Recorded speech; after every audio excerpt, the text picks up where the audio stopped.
Bon, en fait, j'ai plus de café. Ouais, je sais, ça fait longtemps, parce que beaucoup de travail, beaucoup de flemme, l'envie de faire des vidéos plus intéressantes et au final, de pas lancer le projet. Mais voilà, mais on va essayer de reprendre tranquillement le cours des vidéos. Du coup, salut Midgardien. Aujourd'hui, on va s'intéresser à un nouveau tuto rapido. Très simple, c'est comment faire des structures alvéolaires ou des lamelles à l'intérieur d'une forme un peu plus complexe. Alors, comme tu as pu le voir sur cet élément-là, sur les plans de vidéo de mon petit extracteur là, donc j'ai fabriqué un petit extracteur, et ce petit extracteur, voilà à quoi il ressemble en fichier 3D. Donc dedans, on peut voir effectivement qu'il y a des lamelles. Alors la technique qu'on va voir aujourd'hui, évidemment, je te laisserai la possibilité de l'appliquer à tes projets, sans aller trop dans le détail. L'objectif, c'est juste de voir comment se faciliter un peu l'abord d'un projet comme celui-ci. À savoir que ce qu'on va voir aujourd'hui, ça permet aussi de faire des choses comme celle-ci par exemple. Donc là, par exemple, on a cette vidéo où on voit un vide-poche imprimé, comme ça en structure alvéolaire. Donc là, la question un peu, c'est de se dire comment on réalise ces objets-là et comment surtout on les réalise facilement. Alors attends, il y a Monique qui commence à faire du bruit là. Va bouffer des pites, Monique. Elle vient de démarrer, j'espère que ça s'entend pas sur la vidéo. Je reviens tout de suite. A few moments later. Bon, évidemment, vu que je suis une buse, j'ai fait une fois mon speech, j'avais pas lancé l'enregistrement, j'ai refait mon speech et je m'étais rendu compte que la qualité de sortie de OBS était à chier, d'où le début de vidéo d'ailleurs un peu dégueu. Donc, c'est parti.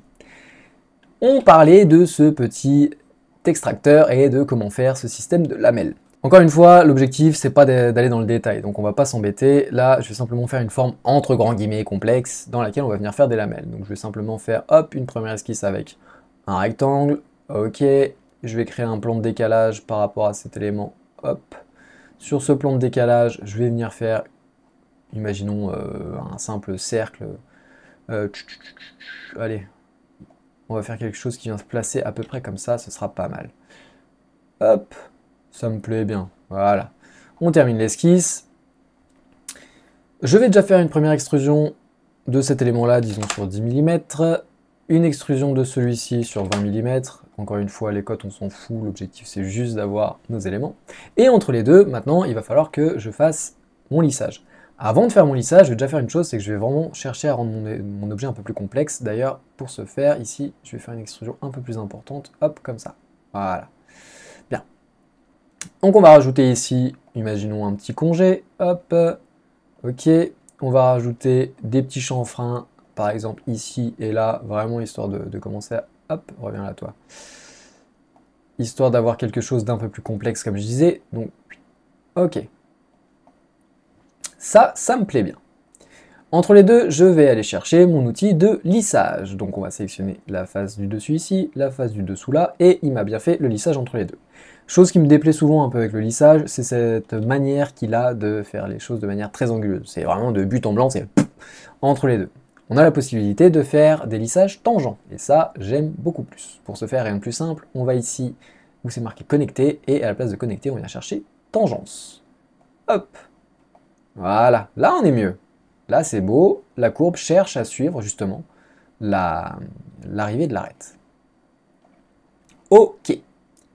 Donc là, si c'était simplement le fait de faire, disons, un adaptateur entre deux formes, j'aurais pas à m'embêter, je vais chercher l'outil coque, je sélectionne la face du dessus, la face du dessous, je viens mettre la valeur d'épaisseur de coque que je veux, pardon, donc on va dire 5 mm, imaginons, et je vais le faire vers l'intérieur pour une simple et bonne raison, c'est que ça me facilite la prise de cote.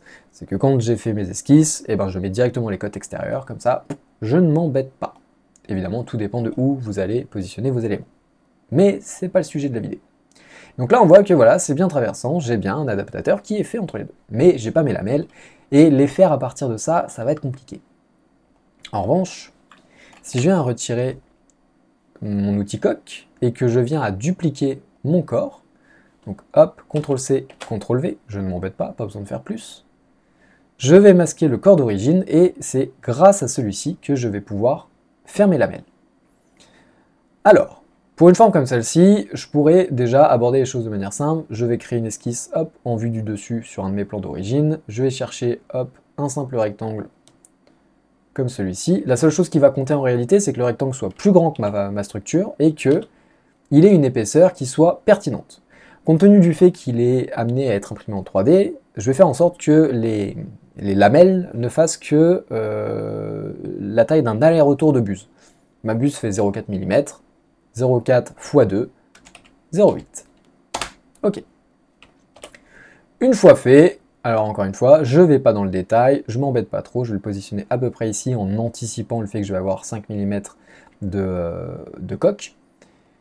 Je vais chercher mon outil réseau rectangulaire, mon objet en question c'est mon rectangle, donc je fais un double clic dessus. La direction, je vais simplement tirer hop sur les flèches, alors on fait bien attention à, si jamais votre rectangle est incliné, à bien sélectionner un axe d'orientation, de direction en tout cas. Et là, hop, je vais pouvoir augmenter le nombre de pales, ou en tout cas de lamelles que je vais pouvoir avoir dedans. Hop. Comme ça me plaît bien. Une fois fait, je termine l'esquisse, je masque le corps numéro 3, je viens sélectionner l'outil extrusion, et avec un simple rectangle de sélection, je viens sélectionner tous mes profils. Je vais les extruder de beaucoup, pas besoin d'aller, pas besoin de chercher, tout ce qui m'importe c'est que ça dépasse mon objet de base. Donc là on voit que ça le dépasse bien, c'est bien. Quand je fais réapparaître l'objet de base, mon extrusion passe automatiquement en mode coupé. Là, ce qui va m'intéresser, c'est de faire une intersection. Donc je fais hop, intersection et je fais OK. Ce qui m'amène à avoir du coup mes lamelles qui vont aller à l'intérieur, hop, de mon élément ici. Maintenant, je vais pouvoir aller chercher mon outil coque. Je sélectionne la face du dessus de mon corps numéro 1, la face du dessous, éventuellement même la petite face sur le côté, pourquoi pas. Je mets 5 mm, OK. Et maintenant, j'ai plus qu'à faire un combiné entre mon corps numéro 1 en tant que corps cible, et en armature, je prends les corps restants. Mon opération, c'est bien joindre, et je fais OK. Et donc là, j'ai mon système comme ça, avec mes petites lamelles qui vont me permettre justement d'éviter par exemple les remous d'air. Le problème qu'on va rencontrer là actuellement, il est simple, c'est que si je viens inspecter un peu mon objet, hop, on va se rendre compte que j'ai des lamelles qui ne servent à rien. Là par exemple, celle qui est ici ne sert strictement à rien parce qu'elle vient simplement bloquer le flux d'air. Celle qui est juste au-dessus, pareil. En gros, c'est seulement à partir de celle-là qu'on va commencer à avoir une extraction parce que ça va jusqu'au tuyau de sortie. Et c'est ce qu'on peut voir d'ailleurs sur mon élément ici, c'est que j'ai fait des trous dans les lamelles latérales de manière à ce que l'air puisse y passer. Donc idéalement, il aurait fallu que je décide de faire une forme un peu différente. C'est que plutôt que de faire des lamelles horizontales, il aurait fallu que je les fasse éventuellement en éventail. Donc hop, on va repartir ici. Et c'est à partir de là qu'on va faire notre éventail. Donc pour faire notre éventail, je ne vais même pas m'embêter. Je vais sélectionner mon outil réseau circulaire. Je sélectionne mon objet. Ici, mon point de rotation. Ah, il faut que je fasse apparaître le cercle. Donc on va faire hop, la touche P pour le projeter. Ok, je vais recliquer dessus pour le passer en construction, de manière à ce qu'il soit en pointillé. Tout ce qui m'intéresse en réalité, ça va vraiment être juste le fait qu'il soit là. Le fait que je puisse sélectionner par exemple le point au milieu. Donc je disais, hop, réseau circulaire, mon objet c'est mon rectangle, mon point de centre c'est celui-ci. Je vais le faire en partiel, disons à 90 degrés. Ok, et là on va augmenter. Alors, ça me plaît pas la manière qu'il a de le faire. On va faire un test. Ouais, non, ça me plaît pas du tout ce qu'il est en train de me faire. Il faudrait que mon point de rotation soit plutôt ici. Donc on va faire ça. Je vais simplement chercher l'outil, hop, ligne. Je tire jusqu'à l'extrémité ici. Mince. On a dit 45 degrés, ça me plaît bien. Et je vais me positionner. Hop. Il faut que je sois coïncident. Voilà, comme ça mon point il est bien sur le périmètre de mon cercle et il est bien à 45 degrés par rapport au centre. Ok. Donc on recommence, on va chercher l'outil réseau circulaire, je sélectionne mon rectangle en double cliquant dessus, Mon point de centre, c'est le petit point que je viens de créer. Je ne vais pas faire un tour complet, je vais le faire partiel, à 90 degrés. OK. Et éventuellement, OK, non mais c'est bon, ça me va très bien. OK, je ne vais pas m'embêter à faire plus. Je vais juste augmenter le nombre de pales. Alors, encore une fois, je ne cherche pas à être précis là dans ce que je fais. Je fais vraiment juste les choses pour comprendre un peu comment aborder les choses différemment dans une conception comme celle-ci. OK. Je vais masquer mon corps numéro 3. Je vais terminer l'esquisse. OK. Je vais chercher l'outil extrusion et je vais sélectionner les pales qui m'intéressent. Hop. Donc même si ça en sélectionne un peu plus, c'est pas grave, on s'en fout. Là, en plus, l'avantage, c'est que du fait qu'elles se croisent, ça va me créer un corps complet. En tout cas, un corps monobloc. Je vais pouvoir extruder mon élément en faisant une intersection à travers ma copie. OK. À partir de là, je fais réapparaître le corps numéro 1. Ce corps numéro 1... Ah, il y a un truc que j'ai pas anticipé, c'est que toi, hop, tu dois être en construction. OK, voilà, il m'a remis proprement ce que j'avais fait. Donc, je vais faire maintenant une coque sur le dessus, le dessous de mon corps numéro 1, sur 5 mm comme on avait dit en intérieur. OK. Et là maintenant, je viens faire mon combiné entre mon corps principal et mes petites ailettes en faisant joindre et sans conserver les outils. Et là, auquel cas, j'ai tout de suite quelque chose qui va faire passer beaucoup plus d'air. Là, il va vraiment passer par partout. Encore une fois, je le précise, avant qu'il y ait des commentaires à ce sujet-là, ça n'a que pour but de développer un peu la manière d'aborder des sujets comme celui-ci. Là, ça n'a vraiment pas pour but d'être fonctionnel dans l'état. Bien. D'ailleurs, n'hésite pas, pardon, si tu veux que je fasse une vidéo pour aborder cette chose-là de manière paramétrique, par exemple, ou même pour des structures un peu plus complexes, n'hésite pas à le dire en commentaire et je verrai à pouvoir faire des vidéos peut-être un peu plus longues, un peu plus parlantes sur le sujet. Mais là, déjà, on est pas mal. Ça me plaît. J'aime beaucoup. Je vois que j'ai une ailette qui ne sert strictement à rien, mais ça, c'est parce que j'ai fait une paroi de 5 mm. Si je viens faire une paroi de, disons, 2 mm, voilà, ici, elle a tout son intérêt. C'est pas mal, pas mal. Maintenant, on va s'intéresser du coup à ce fameux vide-poche. Pour faire ce vide-poche, hop, je ne vais pas m'embêter, je vais partir sur la base du fait que je vais l'imprimer par exemple sur une Bambu Lab A1 mini. Les dimensions d'impression de la A1 mini sont de 18 cm par 18 par 18. Donc, je vais faire un vide-poche qui va faire 170 mm par 170, histoire d'avoir de la marge. Donc, je vais chercher l'outil rectangle par le centre et hop, j'ai dit 170 par 170. OK. Je termine mon esquisse, j'extrude le tout, disons de, allez, 3 cm. Je vais réextruder à partir du dessus, sauf que là je vais partir de moins 15 mm, donc je descends, sauf que là c'est en train de me retirer la matière. Pour faire une cuvette, ce que je vais faire, c'est que je vais simplement rajouter un angle de conicité, là en l'occurrence je vais mettre moins 60 degrés. Allez, on va même mettre plus, moins 80, ça donne quoi? Un peu trop, moins 75. Ça me plaît bien. OK. Je vais maintenant faire un petit congé à l'intérieur, histoire d'arrondir le tout. Hop. Encore une fois, tout est empirique. Bien. Donc là, j'ai la forme de mon objet. Il va falloir maintenant que je fasse le perçage alvéolaire dedans. Pour ce faire, déjà, quand on voit la vidéo, on voit que ça part d'un angle ici, d'un des coins. Donc il va falloir déjà que je m'aligne avec cet angle-là. Pour ce faire, hop, je vais chercher un plan de décalage, pas un plan de décalage, pardon, un plan d'angle, et je viens sélectionner l'angle en question, et on va mettre 45 degrés. OK. Je vais créer une esquisse sur ce plan.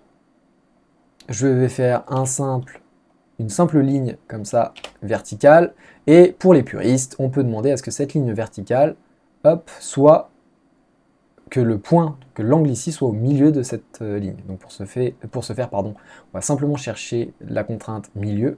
Je sélectionne ma ligne et je sélectionne le point. OK. et je termine l'esquisse. Pourquoi j'ai fait ça? Simplement pour créer un trait de construction qui va me permettre maintenant de créer un nouveau plan d'angle par rapport à cette dite ligne. Et là, maintenant, je vais mettre, hop, 45 degrés à nouveau. Alors là, c'est pas le sens dans lequel je veux, donc on va mettre moins 45, ok. Je peux évidemment masquer l'esquisse de ma ligne, j'en ai plus besoin pour l'instant. Maintenant, je vais pouvoir travailler sur ce plan. Donc je vais créer une esquisse sur ce plan. Je vais créer un rectangle en 3 points que je vais mettre à l'extérieur de mon objet. Donc là, hop, on va le mettre comme ceci. On va faire en sorte qu'il soit plus grand que l'objet, qu'il soit d'une épaisseur, disons, de 1 mm. Ok, et ce qui va compter aussi, ça va être l'inclinaison de celui-ci. Là, en l'occurrence, je vais le mettre à 45 degrés. Pour le mettre à 45 degrés, soit je fais réapparaître mon esquisse numéro 2 et je me base sur celle-ci, soit je viens utiliser mes origines, sauf que là, mes origines, elles sont complètement décalées. Donc, je ne vais pas m'embêter, je vais utiliser mon esquisse numéro 2. Je vais simplement chercher, hop, la cote entre toi et toi, hop, et on a dit 45. Chose très importante à laquelle il faut faire attention, c'est que ce trait-là, si on ne fait pas attention, il peut nous poser problème par la suite, donc je pourrais passer directement en construction. Hop, simplement, clic droit. Ah, il ne me le propose pas, pourquoi il ne me le propose pas? Il faut que je masque l'esquisse 2, et là je peux. Voilà, clic droit, construction, voilà. Maintenant, je vais chercher mon outil, hop, réseau rectangulaire, mon objet c'est mon rectangle, donc je fais un double clic dessus, et là je vais le tirer horizontalement. Hop, alors déjà on peut voir une chose, c'est que mon rectangle il est au-dessus ici, et ça me plaît pas, il faudra que je le déplace après. Je vais mettre une quantité, disons, de 50 pour voir, 50 ça me plaît, ok. Comme je disais, mon objet là je vais le déplacer, hop, pour le faire, ah viens là, pour le faire descendre en dessous, je veux vraiment que ça englobe tout mon objet. Voilà, là ça me plaît bien. Je termine l'esquisse. Éventuellement, pour être sûr d'assurer le bon fonctionnement de mon objet, je vais faire une chose, c'est que là, en théorie, il faudrait que j'extrude le tout. Ça va fonctionner, mais ça va me faire tout un tas de corps. Je vais retourner dans mon esquisse et je vais simplement faire un rectangle, hop, qui va partir de là à là, ok. Donc en fait, il faut juste qu'il passe à travers toutes les lamelles, sans passer au-dessus de mon... Enfin, sur mon corps.